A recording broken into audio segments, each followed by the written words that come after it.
Hi, everybody. Matt Yonkovit, the HOSS Talks. Foss is back with another exciting episode. Today, we're here with Ibrar, and I have my Postgres hat on just to talk about Postgres. Ibrar, how are you doing today?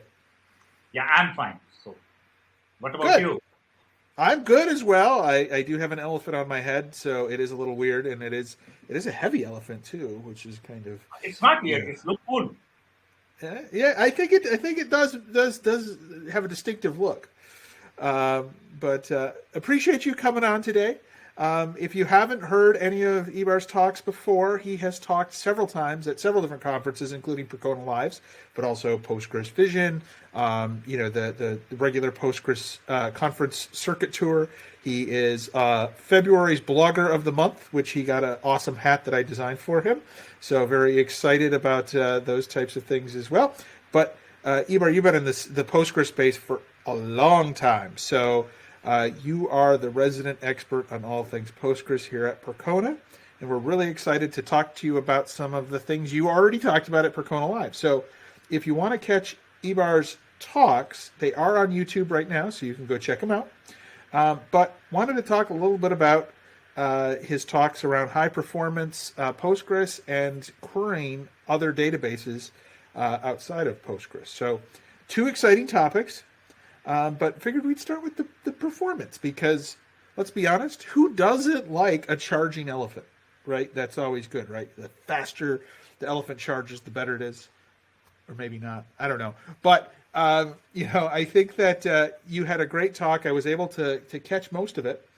And, maybe tell us just a little bit about what, you have done over the years to kind of come up with all that Postgres awesome knowledge around performance and, making, Postgres kind of hum. Like how this is many, many different war stories in one, right? It's taken a long time to get to where you are.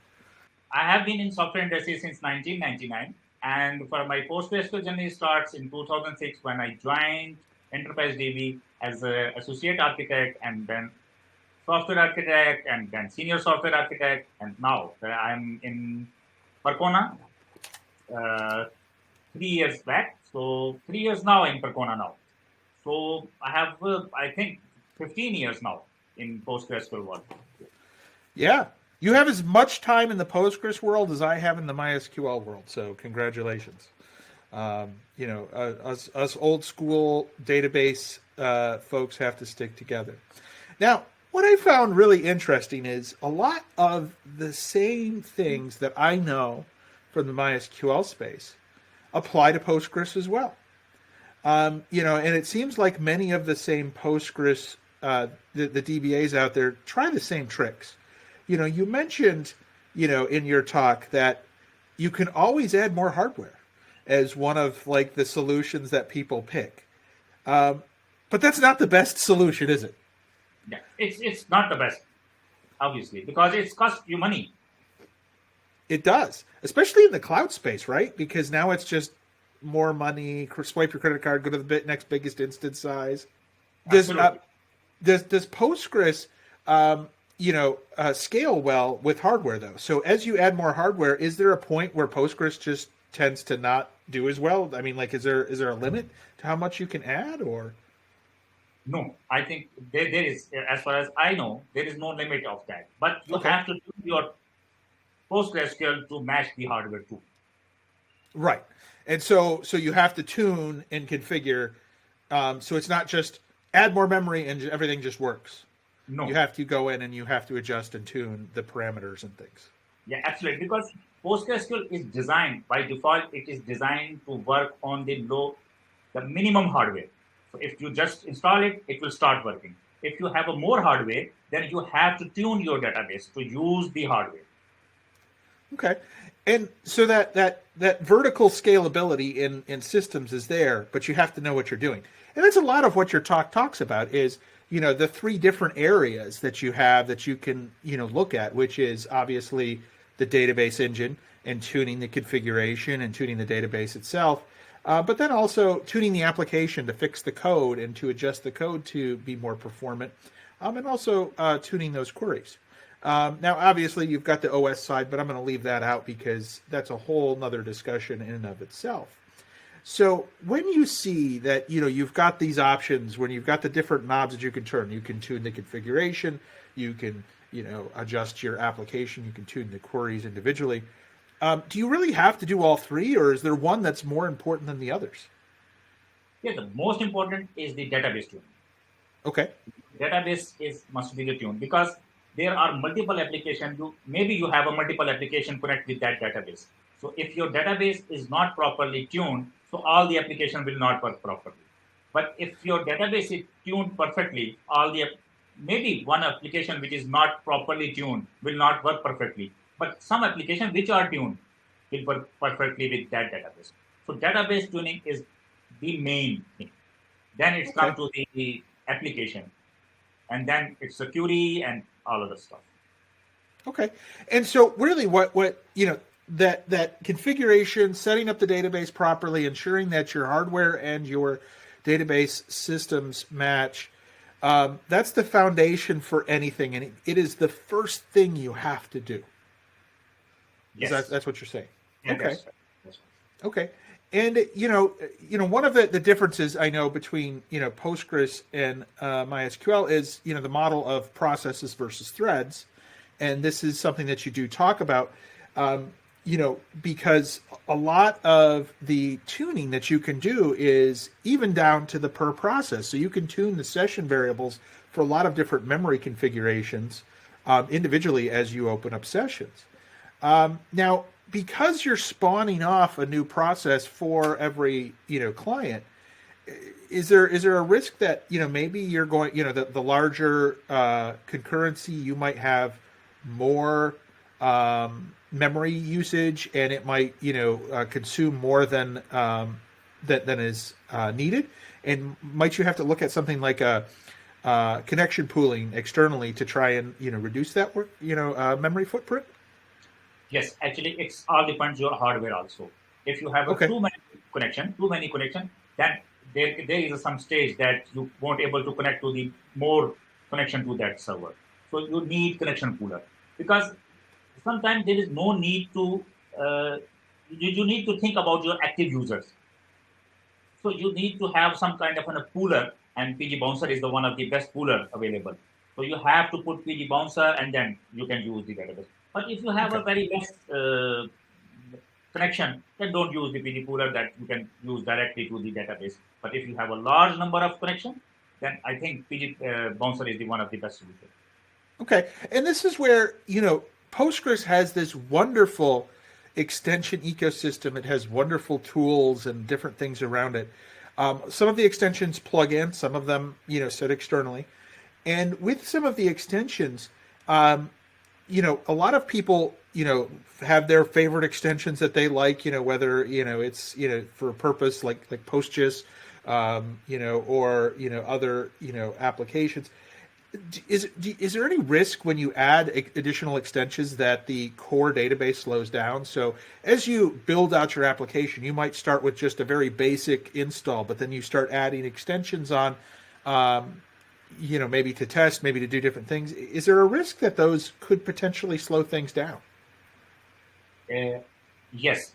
Actually, you need to trust some trusted extensions, because that's the issue. If you start installing the extension from third party, and you have to look at who is building that, who is behind that. If somebody you don't know about that, and that extension is not a well-known extension, then there is a risk even your database can crash using that extension. Yeah, so be careful about that. So you got to be careful, because there are, I think there's like several thousand different extensions available on GitHub, probably even more. And if you don't know where they are, they can introduce performance issues, stability issues, and other issues into your database. So you have to be very careful there. Yes, you have to be very careful, because people don't use a third-party extension if it's not written by well-known people. So it should be some well-known company behind that, which is supporting that, so its code is well-written and well-documented, and it's work perfectly. So then they start using that. Otherwise, it's a risk. So is this why cloud providers don't do many extensions at all? Like they don't allow you to add your own in a lot of cases. I told you that it's involved a risk. So if some kind of a extension, if a PostgreSQL and something like that, so you don't have to worry about that because it's well-known extension. So you don't have to worry to install PostgreSQL or PostgreSQL FTW like that. So, but if you are talking about some extension which is not well-known, it can cause performance issue. It can cause the stability issue. So that can be the reason. Okay. And, as you start to look at, those extension ecosystems, and what's out there, what's maybe, one of those extensions or one of those things that you really find interesting that maybe most people don't know about? Is there like one that, you're like, ooh, this is really interesting? I think more people should look at this. Yeah, I really like the FTW concept, foreign data wrapper. And there are several foreign data wrapper available. And you know that I am the author of 3 or 4 foreign data wrappers. So which is the MySQL one, the first one, I started that, the MySQL one, the MongoDB, the ClickHouse, the HDFS FTW when I was in Enterprise DB. ClickHouse is the Percona one. Okay. And those give you access to databases that are external. Absolutely. Right. And so what is the downside of doing that sort of connection? Are there gotchas or things you need to watch out for? Sorry? When you try and connect to, let's say, an external MySQL or Mongo, it's not quite the same as having the data directly there. So are there things or tips or tricks that people should do in order to get better performance when they're trying to access that external information? Yeah, actually, the foreign data wrapper provides a really good interface. So it translates everything you need. Like you can also set the parameter to the MySQL side. So you can set the parameter there. I did that in MySQL FTW. So like time zone, you have to have same time zone setting on both the systems. So I did that in MySQL FTW. So you can do that. It's really powerful tool now, FTW. Okay, great. Well, back to performance again, because I'm a performance, person. One of the surprising things that I learned during your session was the recommendation for the shared buffers is only 25% of your total memory. I know, like in MySQL space, InnoDB, it's like 75 to 80%, and so the shared buffers being only 25%. I know that you had some thoughts on that as a default, or what people recommend, that it's too low. Tell us a little bit about that. Yeah, it's not default. Default is very low. Default value is very low. And when you're talking about 5%, it's just a documentation thing. Because it was documented at that time when we have a database and have an application server on the same system. So when you have an application server and some other stuff and a database on the same system, then you cannot give a 70% to the database. So application server or something else need memory. So that's why people saying that 25% is the good one. But I'm talking about when you have a dedicated database. So why not give the maximum you can give to the database? Because usually now a database is a standalone system nowadays. So you can give 60%, 70%, so you can give that. It will give you a really good performance. But keep in mind, you have to think about your workload. If your workload is just 30% of your total RAM, so why you are giving you 70%, 60%, 30% is enough for that? Because there is no advantage of giving more to the database. Yeah, no, and I mean, that makes sense because honestly, nowadays, you're right. No one's running kind of this shared setup unless it's like a test environment because, everybody's using, whether it's virtualization or, Docker or something else, they have, excuse me, I'm going to sneeze. They have a little bit of, flexibility to segregate that out. So typically, if you are running on a virtual machine, or you're going to share a physical hardware, you're still going to have a dedicated amount of memory allocated to it. So it's very rare that I see in production you have a full stack running on a single box anymore. Yes, it's not nowadays. But in a long time before, people were doing that. Okay, and I know that during your talk you walk through about a dozen different variables that people should consider and set and think about. and you do show some of those performance implications versus one over the other. But really, the shared buffer was the one that you called out as the most important one. Is there another one that you would say, if you're going to only set, two things, you're only going to look at two things, look at the shared buffers and look at this other one? Yeah, the shared buffer, because the other are some dedicated one, like the ball buffer, the workman, the maintenance workman. They are all for the specific purpose. But shared buffer is the common one. Okay. If you want to say that you have to tune your database as a memory concept, tune your shared buffer first. That's okay.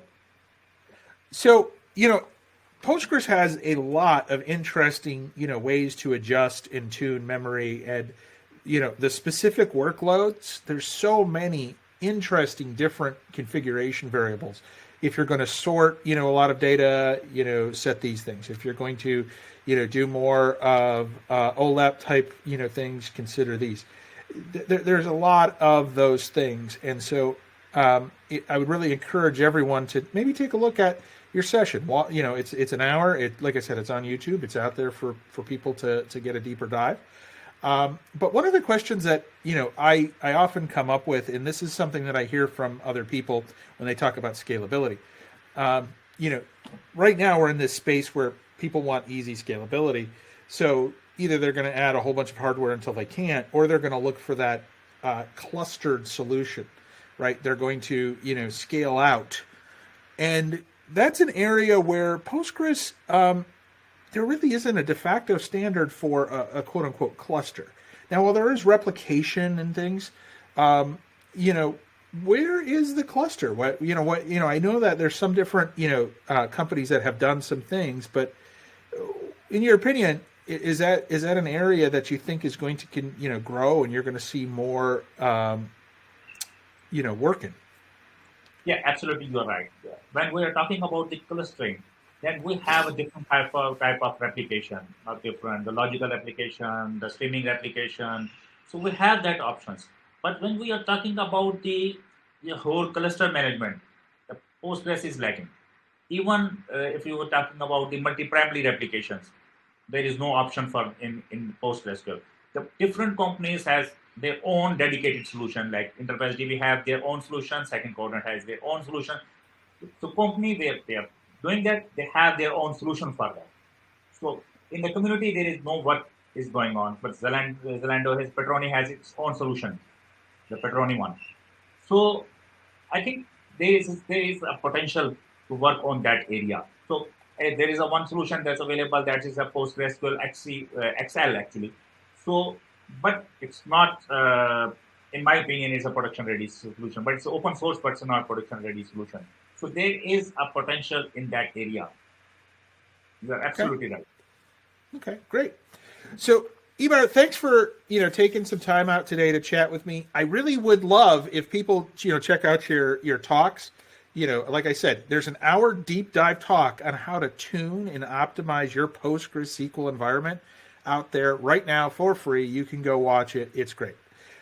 There's also a wonderful talk specifically on those data foreign wrappers. That you can access other databases from Postgres. And so if you want to know the ins and outs of that, that's something that's really exciting as well. Ibrar, thank you for joining us. Appreciate the time today. Thank you, Matt. Thank you. All right. Wow, what a great episode that was. We really appreciate you coming and checking it out. We hope that you love open source as much as we do. If you like this video, go ahead and subscribe to us on the YouTube channel. Follow us on Facebook, Twitter, Instagram, and LinkedIn. And of course, tune in to next week's episode. We really appreciate you coming and talking open source with us.